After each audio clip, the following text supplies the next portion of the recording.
Voilà, c'est un grand plaisir de vous retrouver dans ce nouveau numéro de ce magazine face à l'actualité et surtout dans cette première partie consacrée à la question relative au développement à la société.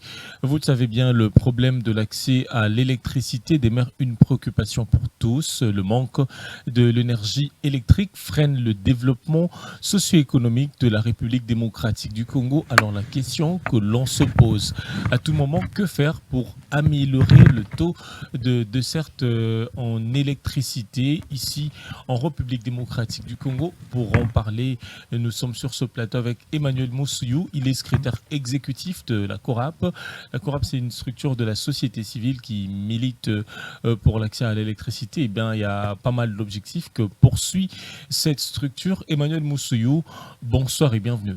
Merci beaucoup. Bonsoir, Monsieur Lionel. Voilà, secrétaire exécutif de la CORAP. Votre combat, c'est depuis plusieurs années. Vous militez pour qu'il y ait amélioration de la desserte en énergie électrique. Où en sommes-nous aujourd'hui depuis les débuts de votre combat, bien que ce n'est pas la fin, mais où en sommes-nous s'il faut évaluer le combat mené par la CORAP?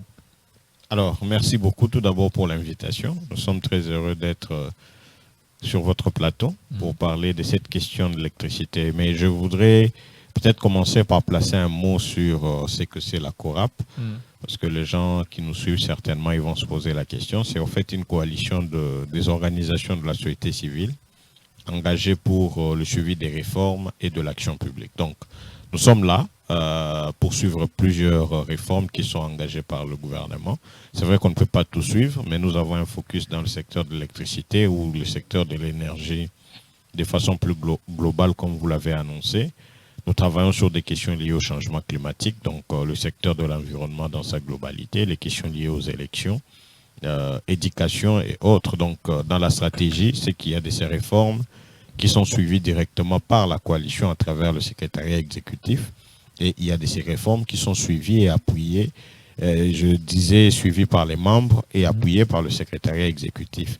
Donc, pour le cas d'espèce, nous avons le secteur de l'électricité qui d'ailleurs est le secteur qui a accueilli la CORAP, dans la mesure où, au moment où la CORAP s'est créée en 2013, il y avait une réforme qui était sur la table, celle de l'élaboration de la loi portant secteur de l'électricité. Donc, pour dire que la CORAP était pratiquement la seule organisation de la société civile qui a participé dans l'élaboration de la loi en apportant certaines recommandations ou modifications sur cette loi-là. Ensuite, on a travaillé aussi sur les mesures d'application de la loi.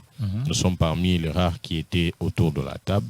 Et aujourd'hui, nous sommes en train de travailler pour doter le pays d'une politique nationale énergétique. Voilà donc ce que je voulais dire en termes d'introduction. Alors, pour revenir à votre question, où est-ce que nous en sommes? Je disais tout à l'heure que voilà une des rares organisations qui a milité et pour aider le gouvernement aujourd'hui, parce que comme vous le savez, déjà le pays a un taux parmi les plus faibles en Afrique comme dans le monde. C'est un taux de 9%, 15% sur l'ensemble du pays.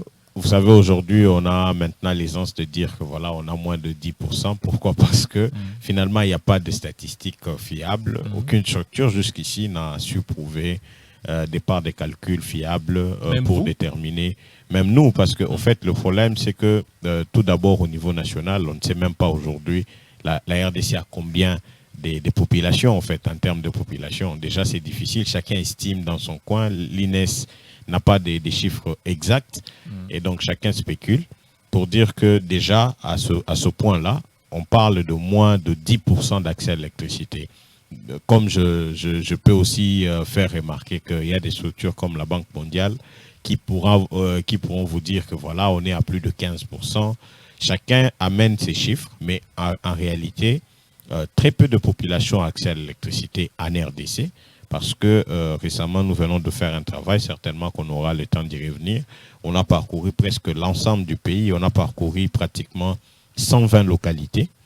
Et nous étions vraiment écœurés de constater qu'il y a de ces populations qui n'ont jamais vu d'électricité dans des localités qu'on a parcourues. Peut-être pour ne pas laisser les gens dans les illusions, en donnant un exemple concret, pour ne pas aller loin. Pendant ces siècles, il y a des gens qui n'ont jamais vu de l'électricité. Je vous assure, et pour ne pas aller loin, on peut juste voir Ici à Kinshasa, la commune de Maluku, il y a des quartiers comme le quartier Bita, des quartiers Mbakana, etc. Bon, ce sont de nouveaux quartiers. Hein, Non, mais ça existe depuis des années. Il y a des populations. Agglomérations, il y a des cités qui se forment. Non, mais écoutez, il y a des populations depuis des années qui vivent dans ce coin-là. Bien que nouveaux ou anciens, il y a des populations qui y vivent. Et donc, pour dire qu'il y a ces populations en RDC, à Kinshasa, comme dans d'autres provinces, qui n'ont jamais vu de l'électricité dans leur maison, dans leur ménage. Donc, pour dire que effectivement, la situation est très chaotique. Pendant que nous parlons du potentiel, la RDC est aujourd'hui parmi les pays les plus riches en termes de potentiel. Déjà en hydroélectricité, nous avons plus de 100 000 mégawatts qui pourront permettre à développer de l'électricité à travers le pays, partout. Et pour le solaire, par exemple, le plus faible taux solaire ou le plus faible potentiel en solaire de la RDC dépasse de loin le plus grand potentiel solaire de l'Allemagne. Donc, on peut dire que le potentiel est énorme, voire en géothermie ou en éolien, on peut se débrouiller dans toutes ces sources d'énergie. Mais malheureusement, la situation est très chaotique et ça écœure tout le monde.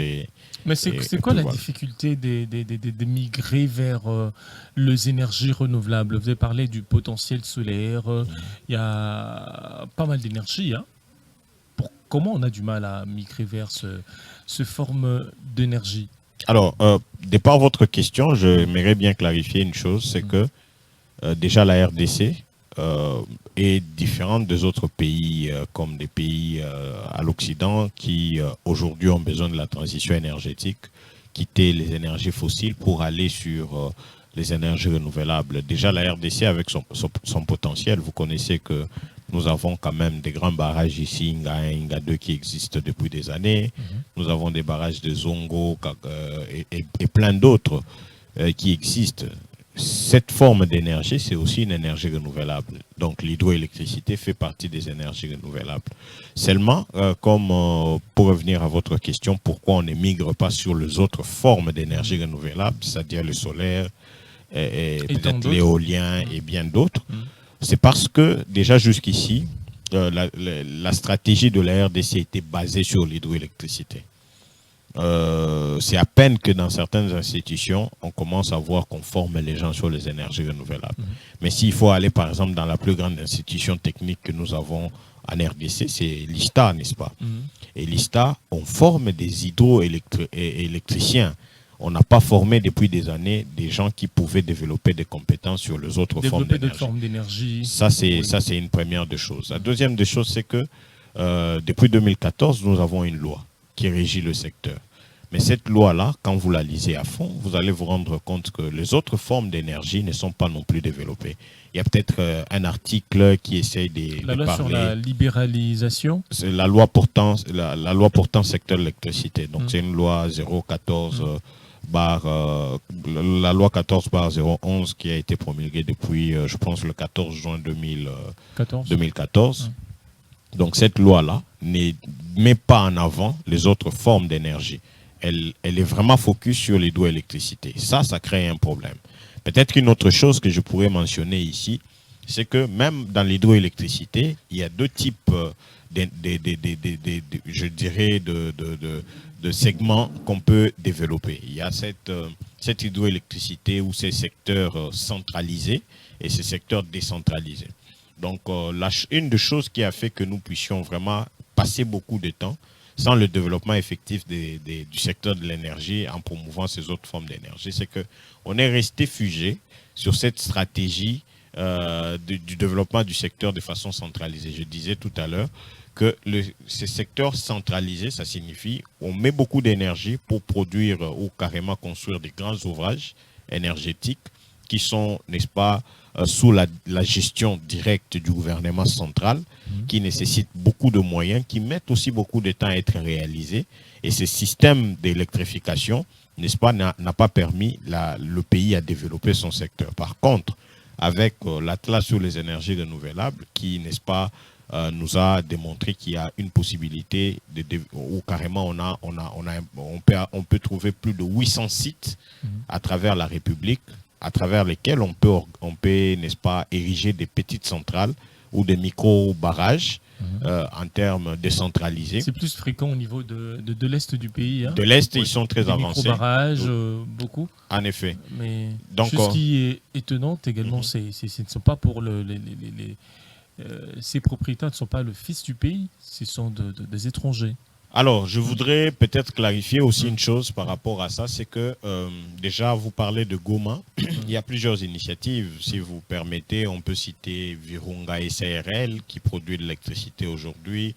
On peut citer Nourou, qui est une entreprise d'ailleurs novatrice qui produit de l'électricité à partir de l'énergie solaire. Il y a Socodé qui, lui, ne produit pas, mais plutôt achète l'électricité de Virunga pour les distribuer au fait au niveau de Goma. Et déjà au niveau par exemple de que ce soit Socodé, que ce soit Nourou, même Virunga, ce ne sont pas forcément des étrangers qui sont là, ce sont des Congolais, bien qu'ils font recours certainement à des capitaux ou à des investissements où on peut voir que ça vient peut-être d'autres pays. Donc la clarification que je voulais donner, c'est que la libéralisation du secteur que vous avez mentionné tout à l'heure permet à tout Congolais d'investir dans le secteur. C'est-à-dire même vous, si vous avez vos moyens, vous pouvez produire de l'électricité suivant différents niveaux et les régimes qui sont établis. Tel qui est dicté par la loi. Ça veut dire que jusqu'à 50 kW, vous êtes capable, sans avoir, n'est-ce pas, toutes des procédures, juste l'autorisation qu'on peut vous accorder, et vous produisez de l'électricité pour votre consommation. Et donc, au-delà de 50 kW, on se considère maintenant dans le domaine commercial. On peut aussi produire, mais rassurez-vous que tout Congolais a, n'est-ce pas, le droit aujourd'hui de produire de l'électricité, pas que les étrangers. Alors, vous aviez dit même au niveau les études, des filières qu'on retrouve au niveau de l'Institut technique supérieur appliqué ici, qui est plus consacré à l'hydroélectricité. Même la loi sur l'électricité, que vous avez cité, la loi numéro 014, aborde plus l'hydroélectricité. Mais l'hydroélectricité, nous avons du potentiel. Comment est-ce qu'avec le potentiel que nous avons du mal à desservir notre propre population? Une très bonne question. Déjà, en commençant, le potentiel que vous avez mentionné, c'est plus de 100 000 mégawatts. C'est-à-dire, avec ces potentiels-là, on peut produire de l'électricité. On dessert toute la République démocratique du Congo, plusieurs pays en Afrique et au-delà de l'Afrique. Toute la République démocratique du Congo doit avoir de l'électricité avec ce potentiel-là. Mais le problème, comme je le disais, bien que la loi libéralise les secteurs, bien que la loi prône le principe de la décentralisation énergétique, mais il y a quand même plusieurs défis qu'on peut relever ici. C'est que, premièrement, on a encore un problème sérieux et très sérieux de la fiscalité. Ça veut dire qu'aujourd'hui, les opérateurs qui doivent, n'est-ce pas, investir dans le secteur ont du mal à venir parce que le secteur n'est pas attrayant. La fiscalité n'est pas attrayante. Elle reste très asphyxiante. Nous venons de mener une enquête. Bientôt, nous allons publier un rapport de cette étude-là sur le développement du secteur pour voir le niveau, n'est-ce pas, de la fiscalité, de la tarification par rapport à l'accès à l'électricité. Cette étude nous démontre qu'aujourd'hui, au niveau de ces entreprises qui opèrent beaucoup plus du côté de l'Est de la République, ils sont appelés à payer plus de 63 taxes en une année. C'est-à-dire, il y a beaucoup de taxes, il y a beaucoup de frais que l'État récupère au prix de ces entreprises, alors qu'on est dans un secteur d'abord qui est nouveau. Il a besoin des incitations. Donc il a une besoin soixantaine de taxes à payer. Plus de 60 taxes que ces entreprises pour ceux qui payent. investissent dans le domaine de l'électricité, énergie. De l'énergie pour produire de l'électricité. Donc vous allez vous rendre compte que la difficulté à ce moment-là est à deux niveaux. C'est que premièrement, il n'y aura pas d'investisseurs. Parce que voilà, le secteur n'est pas attrayant. Il y a trop de taxes. Trop de taxes. Et déjà aussi, comme vous le savez, dans plusieurs coins en RDC, le niveau de revenus est très faible des populations. Ce qui fait que le gouvernement doit jouer un rôle important, doit aider cette population à avoir accès à cette électricité en favorisant ou en mettant quelques facilités pour ces entreprises qui veulent investir. Déjà, il faut que je donne un exemple. Aujourd'hui, les entreprises qui vendent des kits solaires, ils se plaignent. Dans la plupart des cas, ils ont beaucoup de problèmes en termes fiscaux. Il y a des kits qui ne sont pas exonérés, ils doivent payer des taxes assez chères. Ce qui fait qu'aujourd'hui, même chez vous à la maison, pour accéder même à l'énergie solaire, c'est tout un problème parce que le coût de départ est très élevé. Pour avoir une maison, voilà, être bien électrifiée, un ménage où peut-être qu'il y a 5 ou plus des personnes, on a besoin peut-être d'au moins $2000 pour être électrifié en énergie solaire.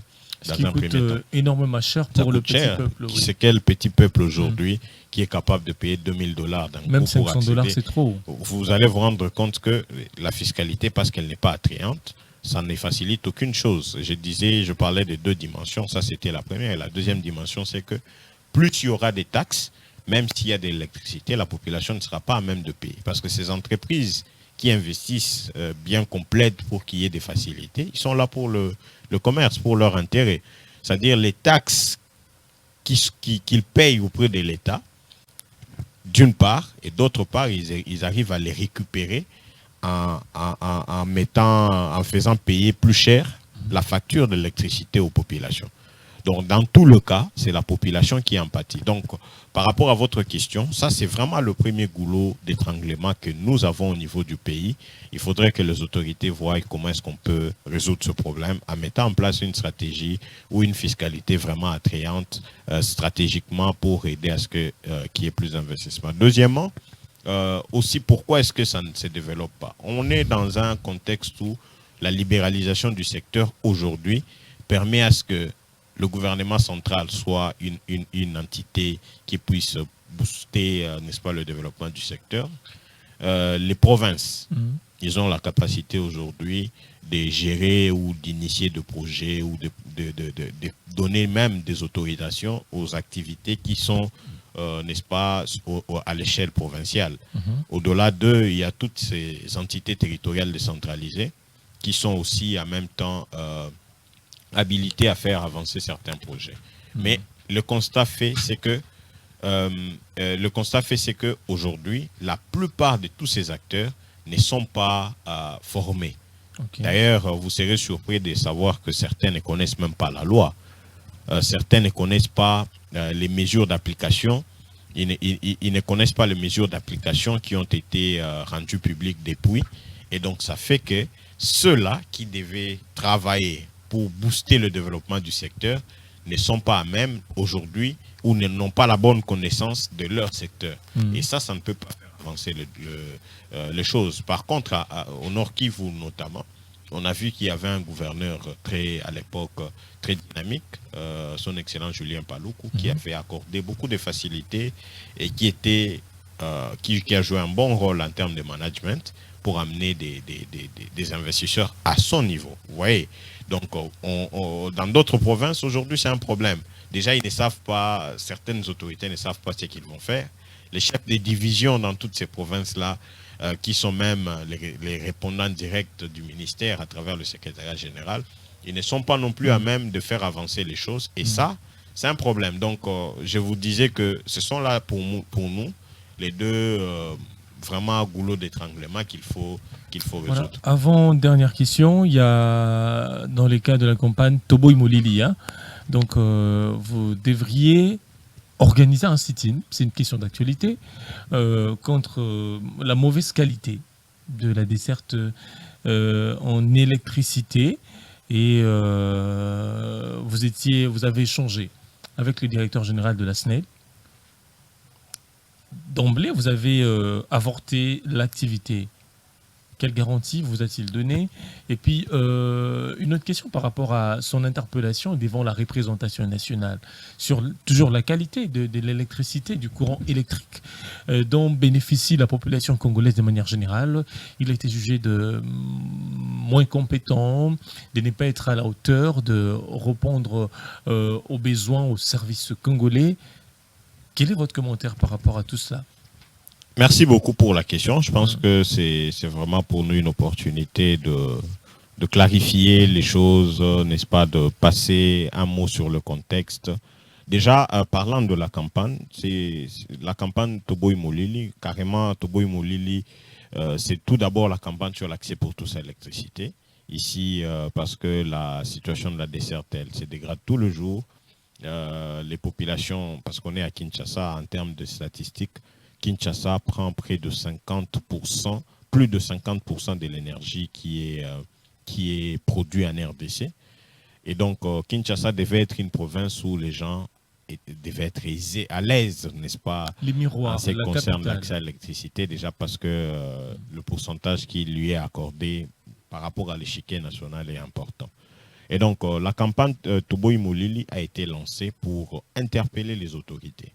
Les autorités à tout le niveau, en commençant par le ministre de l'Énergie, le ministre du portefeuille, parce que la SNEL dépend en même temps du ministère du portefeuille, n'est-ce pas, les autorités au niveau provincial, ici à Kinshasa et dans d'autres provinces, mais aussi la SNEL, qui est responsable jusqu'ici de la distribution d'électricité dans la ville de Kinshasa. Parce que, entre parenthèses, il faut noter que la SNEL, aujourd'hui, autrefois, elle était une entreprise publique.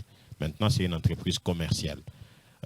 Bien que c'est l'État congolais qui reste l'actionnaire majoritaire. Mais dans ce contexte de la libéralisation, elle ne doit pas être la seule responsable de la distribution de l'électricité.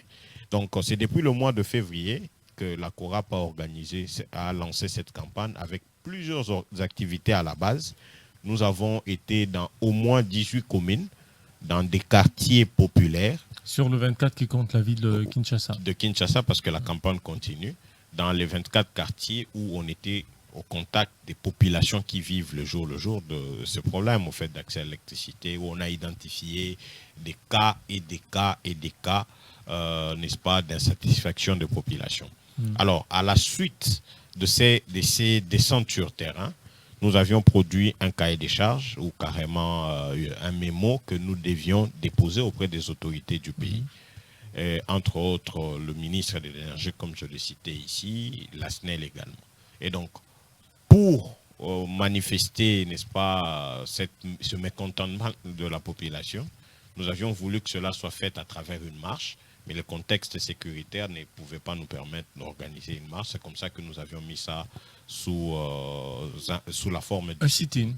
Donc, à la veille, je pense, ou 2 jours avant le sit-in, la SNEL qui était touchée, parce que ici, je ne voudrais pas ignorer de mentionner que la campagne Toboy Molili, on a constaté que c'était pour nous une première dans la ville de Kinshasa comme en RDC, une première activité qui a suscité beaucoup d'intérêt, qui a suscité un débat public, parce que déjà, au Conseil de ministres du 17 mars, si je ne me trompe pas des dates, le chef de l'État lui-même est même revenu sur la question d'accès à l'électricité à Kinshasa.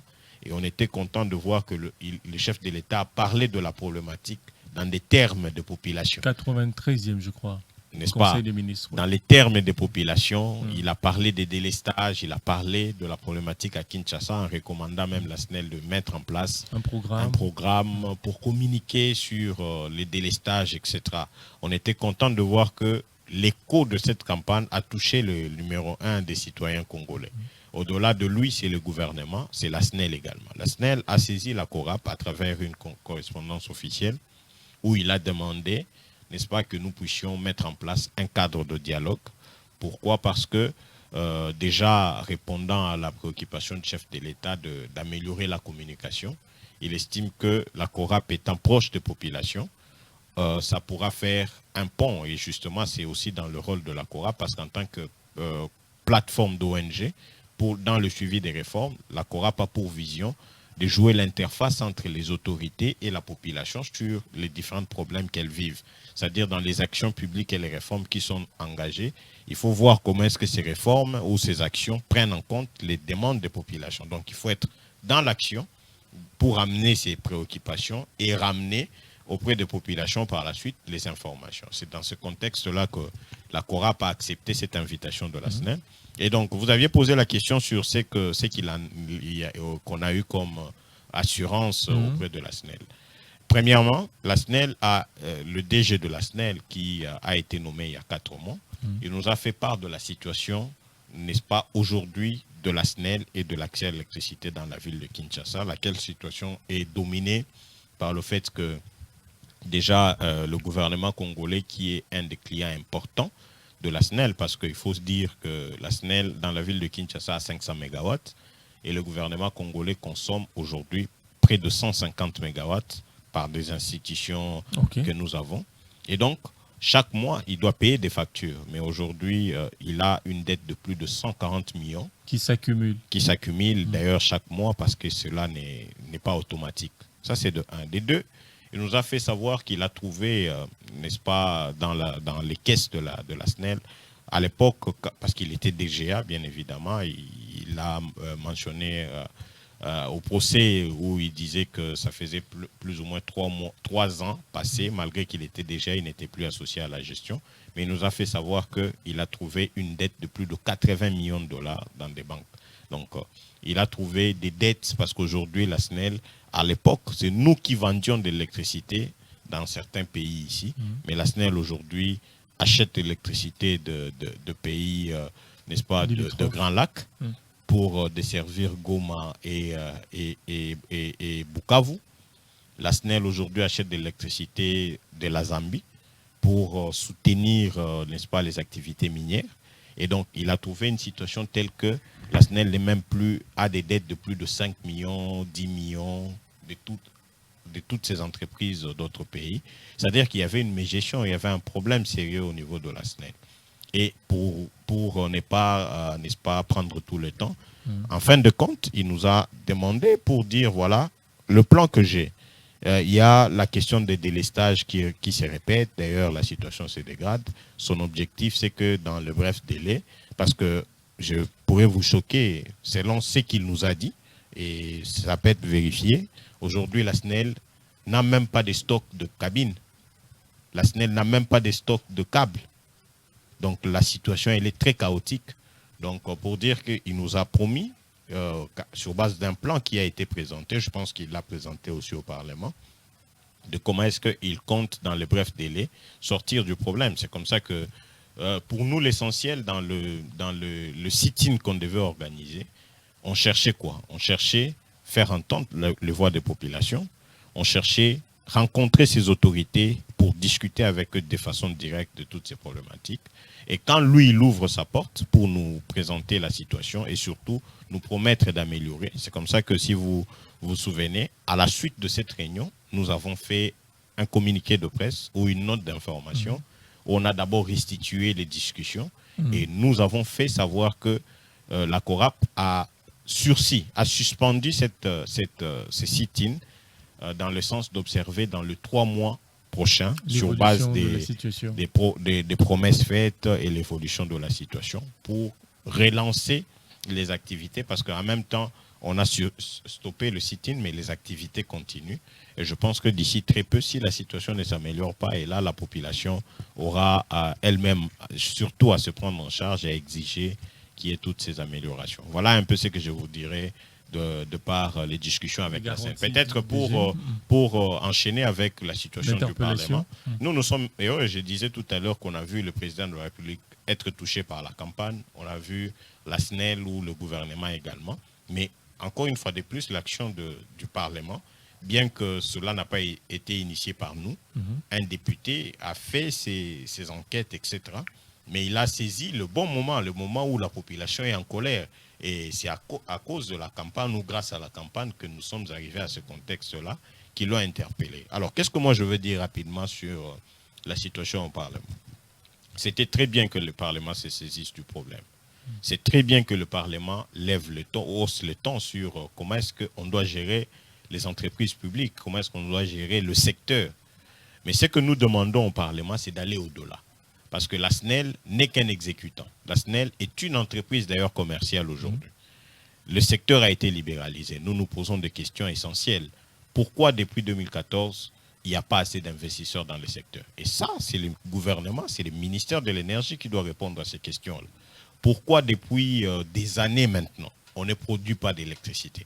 Parce que le problème de la SNEL, c'est qui est vrai, c'est qu'aujourd'hui, au moment où je vous parle, même si toutes les machines à Inga sont remises en service, même si toutes les machines à Zongo sont remises en service, même si tous les barrages en RDC sont remis en service, le problème d'électricité va toujours se poser. Parce que la quantité produite est largement inférieure à la demande. La démographie aujourd'hui est un fait réel. Elle est très croissante même, mais dans l'entretemps, on ne produit pas d'électricité. Mais qui doit répondre à cette question? Je pense que c'est le ministère de l'Énergie. Pourquoi le gouvernement ne se met pas à donner de l'argent pour qu'on construise de nouvelles centrales à travers le pays? Pourquoi ils n'investissent pas pour qu'on construise des centrales solaires? Aujourd'hui, le Maroc et bien d'autres pays, d'ailleurs, ils sont en train de faire tourner des usines à partir de l'énergie solaire. Donc, ce sont là les questions essentielles. Pourquoi le gouvernement ne s'intéresse pas à réhabiliter les barrages qui sont restés à l'abandon? Parce que nous avions produit à l'époque un rapport qui a mentionné, qui a identifié plus de 60 barrages qui sont restés à l'abandon à travers le pays. Pourquoi il n'y a pas une politique pour réhabiliter ces barrages? Voilà, pour redynamiser cela. Vous allez vous rendre compte qu'il y a des questions essentielles. C'est comme ça que nous invitons le Parlement à continuer l'action qu'ils ont commencée, qui a sanctionné le DG de la SNEL. Mais nous estimons que le problème n'est pas celui de sanctionner le DG de la SNEL, mais le problème, c'est que après la sanction du DG de la SNEL, quelle est la solution qu'on apporte? Donc, ça va au-delà. Et le ministère de l'Énergie doit répondre à toutes ces questions. Et donc, nous invitons ce sont des très belles questions, très belles réflexions par rapport à le taux de la desserte en électricité au pays. Emmanuel Moussouyou, je rappelle que vous êtes secrétaire exécutif au sein de la CORAP. Donc, c'est un plaisir de partager ce plateau avec vous. Non, c'est moi qui vous remercie pour surtout l'invitation et le temps, pour qu'on puisse éclairer certaines choses et surtout, n'est-ce pas, l'opportunité de continuer le plaidoyer comme on venait de le faire en interpellant le Parlement à aller jusqu'au bout de l'action, en invitant le chef de l'État, parce que nous sommes très contents que le chef de l'État, il est parmi les rares qui ont porté la question de l'électricité, mais il y a eu trop de promesses. Permettez qu'on le dise, il faut passer à l'action. Passer à l'action, c'est de mettre de moyens, c'est vraiment de pousser à ce qu'il y ait la production d'électricité pour résoudre ce problème d'accès à l'électricité. Voilà, merci beaucoup Emmanuel Moussouyou. C'en est fini pour cette première partie de Face à l'actualité et cette émission se poursuit.